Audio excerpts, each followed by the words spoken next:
Right, we're on a bike launch, you lovely 44 Teeth viewers, and we're not in Europe. Now, I'm not talking Brexit, I'm talking we're in Morocco. We're in Morocco to test Triumph's new Tiger 900. Now, there's 5 of them in total. They range in price from £9,500 to £13,100. They're all new bikes. They're based on the 2 main models here. They're all new bikes, as I say, but the main feature is the new T-plane cranked engine. It's got a big bang effect now because of the uneven firing order, and they're just sort of saying there's a better connection and a bit more torque and a bit more usability because of it. What do they ride like? No idea, I've yet to ride them. I'm going to do that for a couple of days, 2.5 days in fact. When I'm done that, I'll talk to you again.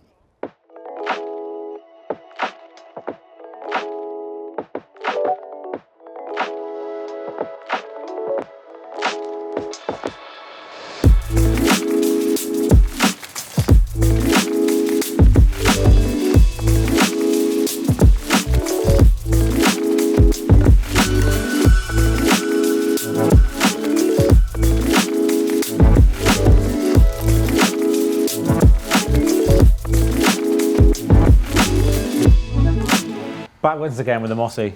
So again, our resident adventure bike specialist. Resident? Well, that is true. I don't know why I'm trying to counter that. So Mossy, this Tiger 900. There's, I hope you watched. Well, you know you watched. I hope you guys have watched my launch video I did in Hinckley.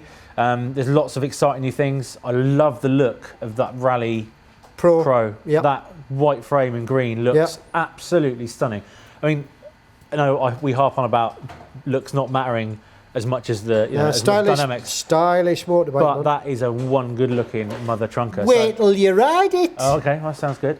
So Morocco, in terms of riding, it's one of my favourite countries. Great place. And great place for many other reasons as well. Oh, of course, but in terms of riding purely, yeah, very good. Every single environment you can think of, every type and proper test of a bike. So, first of all, let's kick off with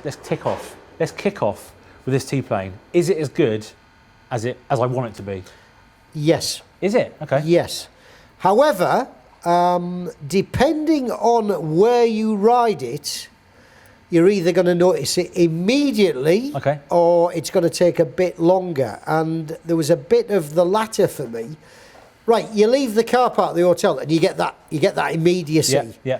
But the more you rev it, the less obvious it is. But I did grow to like it because we rode it off-road. Yep.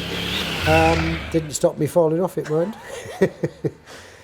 But the big appreciation came after Morocco. I went to a gig in Wales at the Triumph Adventure Centre, and they had the same launch bikes there. Brilliant. And off-road, particularly when it gets a bit nudgery, it's the difference between either staying on it or climbing a hill or not. Yeah. It's the difference between, making it or not. Pure traction. Yeah. It's not just a funny sound. It's not just... Well, definitely not. Yeah. But it's the response. Right, you're in a tricky situation off-road. You want some momentum, don't you, to drive you through it straight away. You touch the throttle. This T-plane cranked big bang effect 900 makes it feel more like a twin. Yes. And it sounds like a twin as well. No, man, it's got character. Yeah. Makes a nice noise, but it's that. Right, here's another thing. I tried the 800 in Wales, right? Yeah. And formerly, and look, it wasn't that long ago when I was singing its praises from Morocco a couple of years ago. That I was saying it was great. It was a good bike. It still is a good bike, but I've always felt off-road though, that softness and that sort of patience you need to either let the revs rise and give you the sort of connection. That's the word, isn't it? The connection you need between touching the throttle and getting the drive takes longer on the 800. Do you know what? I was wobbling through some cones doing part of their schooling, and I just needed to go, and I went to go on the 800, and he went, nah, not yet. And I fell off it. Really? Yeah. I just toppled off it near standstill. So it was the engine's fault? All I'm saying is I don't think that would have happened on the 900. Yeah. And we went up a couple of sort of rocky, pretty steep, nudgery climbs, and it was just a bit more relaxed and assured on the 900. I think you would have had to rev it more to get the same effect on the 800, and you would have maybe encouraged a bit of spin. But for real world stuff as well. For real world, right? Still applies. Still applies. Let's take the off-road away for a minute, because still applies. 90% of these bikes will be ridden just on road. I don't care what anyone says. 90% of the time they will be on road. So still appreciate it. Yeah. Right. Away from the lights. Yeah. Well, there's a lot less need to sort of juggle just the right amount of throttle to just the right amount of clutch, to either stop you going a bit harder than you might, or more to the point, stalling it, or just, I don't know, it's almost like twist and go. It's a guaranteed shove forward, even at minute increases of throttle opening, you know. You don't have to rev it to make it happen. It's all that torque and response is happening at the very lowest RPM. It's just more relaxed, more assured, just better. It's considerably better. Would you say, playing devil's advocate here, would you say it's lost a little bit of the character from the noise? Good noise on that 800, isn't it? You know what people are like? They go, oh, it doesn't sound like a triple anymore, Barry. It doesn't. Well, Barry's probably going to be a bit upset because it doesn't.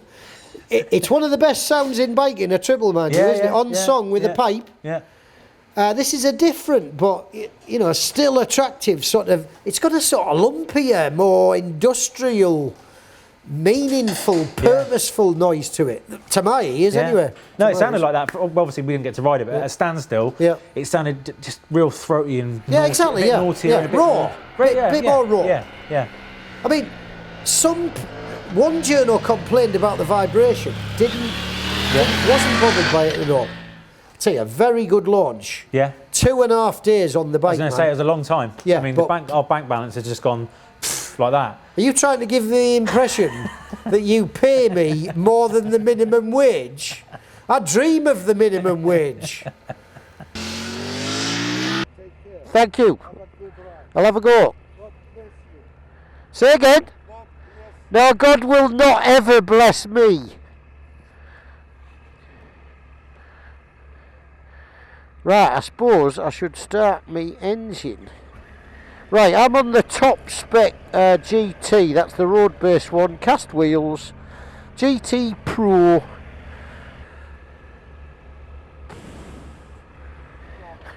Fuck's sake, what the fuck's going on with this thing? That's what you want round here, I'll tell you. Good work. Do you know what, I've been on this bike about half a mile, and I already like the motor. It's not quite as sort of punchy as I thought, but there's definitely an immediacy about it. You jump on the throttle, you get a result. It's got a bit of connection with the back wheel. You know, you twist that, and you get some action at the tyre. Right, if Mr. Triumph Man is doing fucking wheelies, I think I should. Oh, I've got the traction on, so I can't do that. Oh, fucking check that out! Just been blasted by a fucking moped. Oh, he's on it. He's not showing any respect, this bloke. Go on, son, go on, fucking stuff it up his inside. Ah, now what I should be doing here is looking at my sat-nav advice on the dash here. I've just paired a phone up, my phone in fact, I'll start that again. I've got sat-nav sort of connectivity. Hang on, I'm too fucking busy looking at shit here. I mean, Jesus Christ, look at that. They are homes for people, man. Fuck's sake. There's some fucking tough living going on here. I think an adventure bike is definitely the thing to be on here. The roads are buggered. And this little motorcycle seems to be dealing with them fairly well. Some pooches, look at these pooches, there's lots of wild dogs about here. Fucking what a fantastic place, man. It's just that first bit on the throttle, you just get a reaction, the softness that used to be there. I mean, it was hardly what you'd call a sort of peaky rev-dependent motor, but now I just think RPM and gear choice is even less important.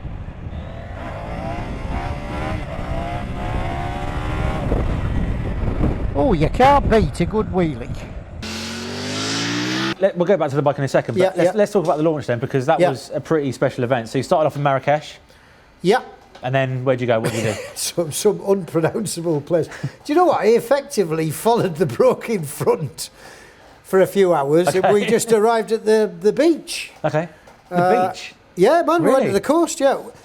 So the west, obviously. Yeah, well, straight west. Yeah. Good route though, nice twisty stuff, got a full appreciation of the bike.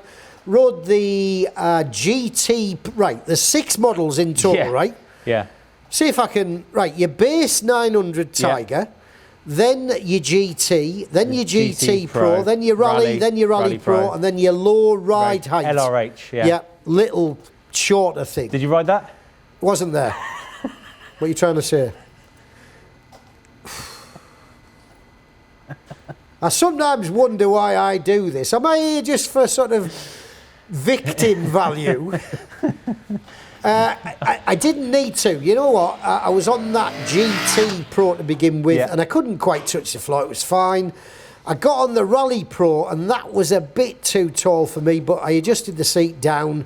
And strangely, when I rode one in Wales, it was really low. I don't know if they put a lower seat on it or something, but there is a solution to short asses like me. I mean, the only time I felt a bit uncomfortable was when I rode the Rally Pro off-road, because we rode from the hotel to the beach. There was no warm-up, there was no getting used to the bike, and I'll tell you, we were very nearly 2 photographers short on this launch.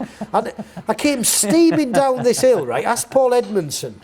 Not in control at all. That sounds nothing like you, mate. I mean, it wasn't giggly. It was like, shit, man, I'm going to collect these snappers here. I've got it on video. Okay. I didn't know what the ABS settings were. I didn't pick the right rider mode for the occasion. And I've learned subsequently, when I'd had enough time on the bike, they can actually give it a massive handful of brake. There's good grip, and if you exceed that, there's a safety net with the front ABS. I didn't know that, and I'm on the back brake, and it's slewing all over. I've got no steering. There's a bloody great big hole in the track, and 2 photographers. Shitting themselves. Oh, they must have. Oh, I say, that's quite nice, that is. Must be careful. Don't know what the fuck's going on with the fucking front brake here. Whoops. I wouldn't say that was fucking in control at all. Need to get off the back fucking brake. That was dangerous. The impression I got with it after 2 hours of it being very, very, very good, but maybe not for me, changed by the end of the launch. Okay. Jesus, I want one of these. Yeah. Really good. So which one would you prefer? Which would you go for, the Pro? Yeah, good the question. Rally or the GT? Good. Do you know what? I'd probably go for the Rally because I don't mind doing a bit of trail riding, and it was all right at that. I'm not saying I'd be super comfy in the really technical nudgery stuff, but on a sort of easier going, I don't know, went through a bit of sand and stuff, mind you, and that is not easy to ride in, is it? I think if I had even more time on it, I'd probably give it a go at some of the sort of sterner stuff.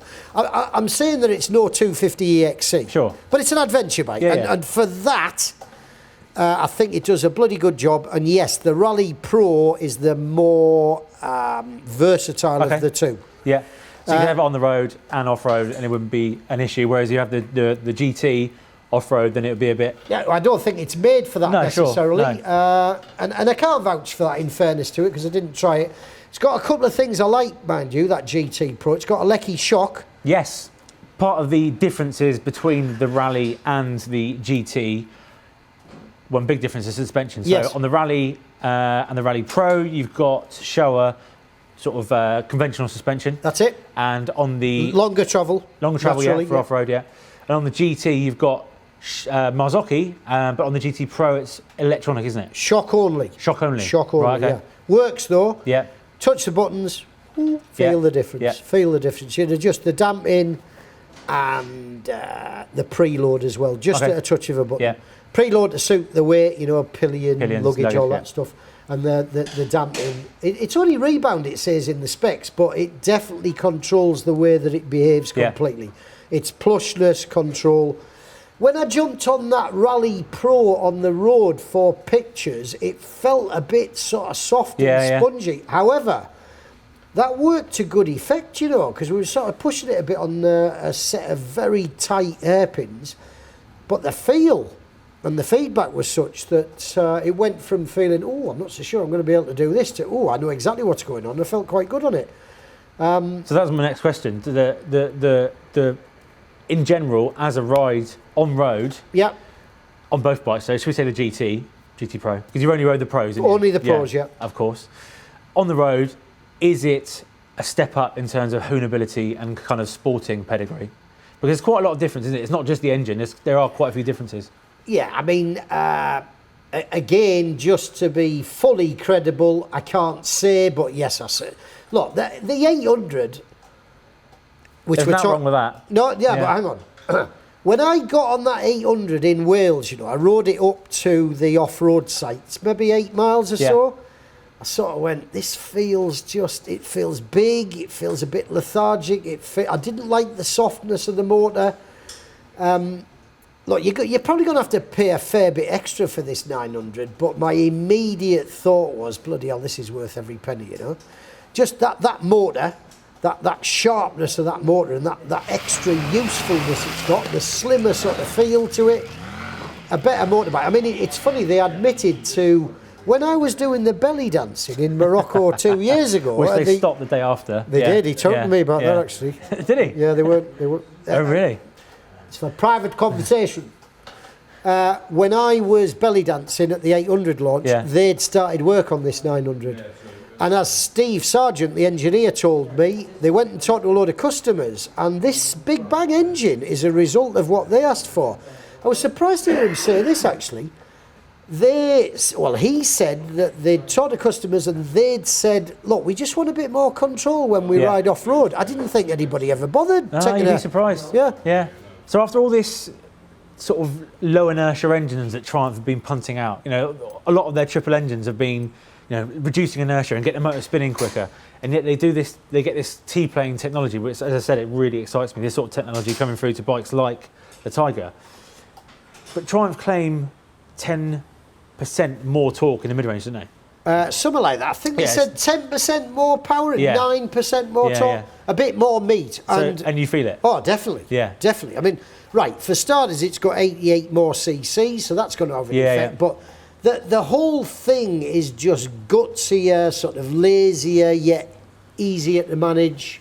You don't have to work it as hard to get the pace that you would on the 800. And I know that because I've just jumped from one to the other and noticed it straight away. Quite a different motorbike. That's a real plus point you've got there, because not a lot of people can do that. Well, do you know what? I came back from Morocco thinking, that's better, but I wonder quite by how much. I think it took about 100 yards, you know, before you just feel a superiority with the engine particularly and the bike overall, you know. Okay. Do you know what? I'm enjoying recalling riding the thing, because we rode it so much, so far, and for so long to get a full appreciation of it. And it was a properly good, sorted and entertaining, useful, I don't know. I'm glad you said it. I really am. Really good motorbike. Yeah, I'm looking really good. I was pleased for him, you know. Looking forward to having a bit of a spankage back in the UK, I'm sorry? A spankage? A spankage. With the 21-inch wheel on the Rally Pro, I know you talked about the fact that the Rally Pro would be your favourite bike, and it sounds, not only by the looks of it, but it sounds like the Rally Pro would be my bike. The 21-inch wheel, does it make a difference? Yeah, I mean, I didn't necessarily think that would be my cup of tea, because I was riding the GT Pro, getting fully accustomed to that and liking it, and then we stopped to take pictures, and we took pictures of both. So I get on this Rally Pro for the first time, or I tried to get on it. Bloody hell, I think that's about 870 or 850. It was a bit tall for me. And I sort of struggled with that, and I thought suspension's a bit bouncy. It's got a 21-inch front wheel. Tyres are slightly more 50-50 than they were on that GT Pro. Yeah, I tell you, it took me ages to get them all right. And I just thought, trying to ride hard round corners on this when I'm so new to it, that's going to be a bit sketchy. And within a few passes, it felt all right. Okay. Really good feel and feedback. Suspension's quality, you know. Yeah. You're getting all the messages through it. So more sporty on-road than you might think. Okay. And certainly, you know, 21-inch front wheels, they just feel a vague. bit... Yeah. Felt all right. Okay, good. Yeah, felt all right. And they were quite tight, twisty, sort of risky-looking corners, but I felt all right on it. Well, you're saying the right things, mate, because you're selling me that Rally Pro. You really are. If you get the chance of one as a long-termer, hesitate for no time at all. No, I'd love one. Really good.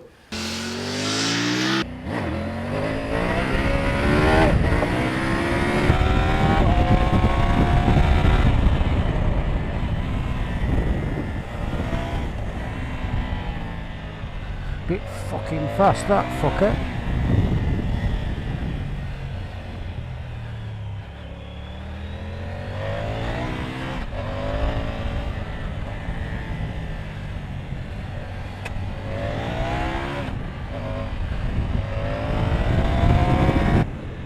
Tip it over, don't lose the front, get it down.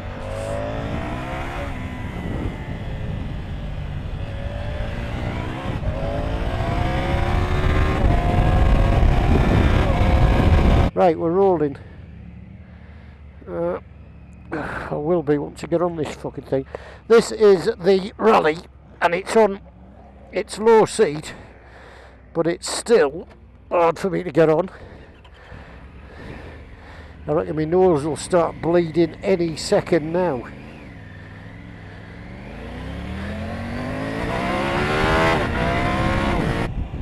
Definitely reckon that the traction, I don't know, if you put the rider aids on, you can just ride like a twat. And the little safety net goes, caught ya, caught ya, caught ya, caught ya. Whereas if you don't, the rider aids go, could have caught ya.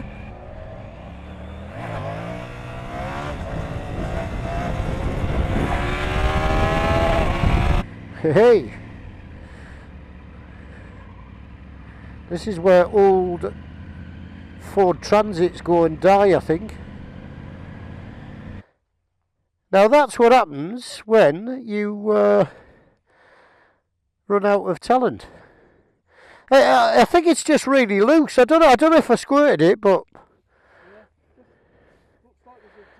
yeah. I've done the clutch lever. Yeah. Hang on.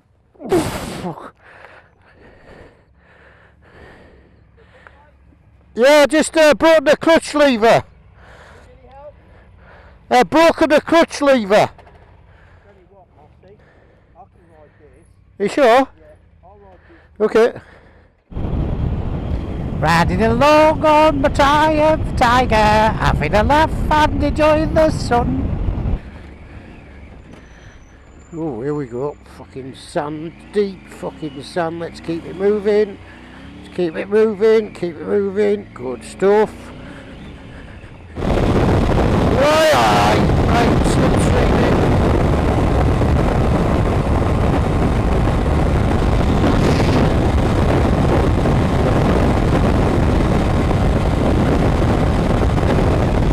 Oh, we're down the inside. We're down the inside. Oh, we're on. Right, fucking hell, it's fucking definitely elbows out here, isn't it? Actually, they're quite sort of polite if you're bolshy. Let's have a bit of fucking London dispatch rider technique here. Enough of the fear and intimidation. Let's just fucking get it in the red. Obviously, being 2020, yep. We need electronic aids in our lives. Everyone needs electronic aids. Sorry, I went elsewhere there. We've got a 7-inch TFT dash on the yep. Pro models. Yeah. 5-inch on the lesser models, but no. On all bikes other than the base 900, it's a 7-inch TFT colour, fancy. Yeah. Let's talk about the electronics on the Rally Pro. I mean, you've got a lot of options there, haven't you? Yeah, you've got up to 6 riding modes. Yeah. And there's 5 on the GT Pro. Okay.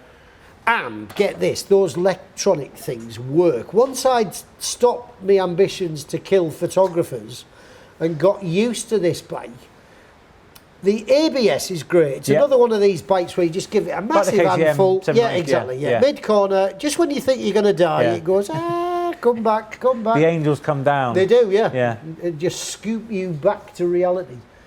And the traction in off-road only, you get limited sort of traction, but it does have help. A safety net. Yeah. So you just give it the sideways bit and then it stops you. You give it enough sideways. On the Off-Road Pro, it kills the ABS on the rear completely. Yes.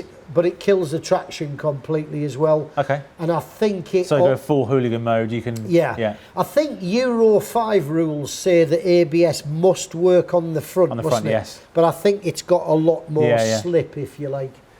Do you know what? I always had it in off-road only, not off-road pro, because I wanted saving. Okay. I needed saving from myself, and it did that. And like I said, do you know what? It felt good going a bit bonkers on it, knowing that you'd really have to try to fall off it, you know? Which is a good thing. Well, look, even if you just do that, you make a ham-fisted effort on some gravelly road that might just launch you out of Morocco, and it saves this bike goes, no, don't you do that. We'll take care of that, and it does. Okay. A lot of people knock electronics, and I'm sure people in the off-road world do as well, but mate, they are better than hospital visits. Definitely. You're better with electronics. There's nothing heroic about telling a story of just how much you nearly saved it from a hospital bed as you get the next dollop of morphine chucked into your arm. Morphine. Yeah. I got properly addicted to that. I crashed at the TT, you know. I don't need to go up the Isle of Man to crash, but I did. And I was on morphine. Racing, by the way. He's actually racing, not visiting. And it was self-administered. Oh. And I just kept going, man, it was right. So they had to take it off me because it was... junkie. There was more morphine in the bloodstream than the red stuff itself, yeah. So, Mossy, I know sometimes you like to sit on the fence with these questions I'm about to ask you. I mean, we've done a lot of adventure riding together. Yes. So, we're obviously the middleweight sector. Yep. Has it got a whole lot spicier thanks to the Tiger 900? Yeah, I reckon. I mean, again, I'd like to have it back to back with the others, but nothing else comes to mind, really. Look, I quite like that Africa Twin, but there's something a bit more manageable about...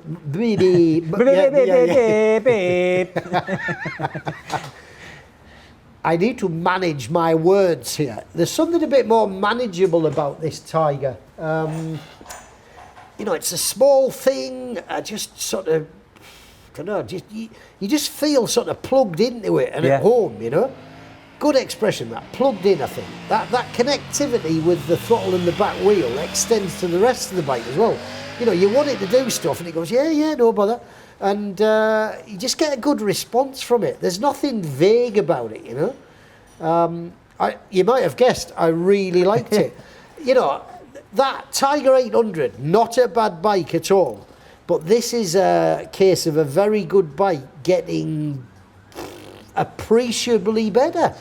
Well, that leads me on to my next question. So, in the Triumph press blurb, when the bike was launched in Hinckley... Are you about to mention a word beginning with Q? I am. Yes. Now, the headline, the tagline of this bike was a quantum leap, wasn't it? A quantum leap. I mean, right, that's got connotations with this bike just being out of this world compared to anything else. You know, come on, boys, just calm down a bit. I mean, that sounds like the men at Hinckley have got dolled up and gone out on the night out on the town. Had on the piss, gone to Weatherspoons, and had an hour, like happy hour at Weatherspoons. Yeah, just gone, how should we best describe this bike? It's just, you know, bollocks. Better marketing speak and more honest marketing speak and description of this bike is that it's a properly bloody good super enjoyable, super useful. Fuck that up, didn't I? Mossy's marketing speak would be quite simply, what a bloody good motorbike. I mean, it just works in so many different areas. It's good fun. Yeah, great entertainment, you know, effective, useful, super versatile. I know I keep saying these things about a lot of bikes at the moment, but it's just got this bit of X factor as well, and I think that largely comes from the motor itself and this big bang, this immediate sort of effect that it gives. Rocking motorbike.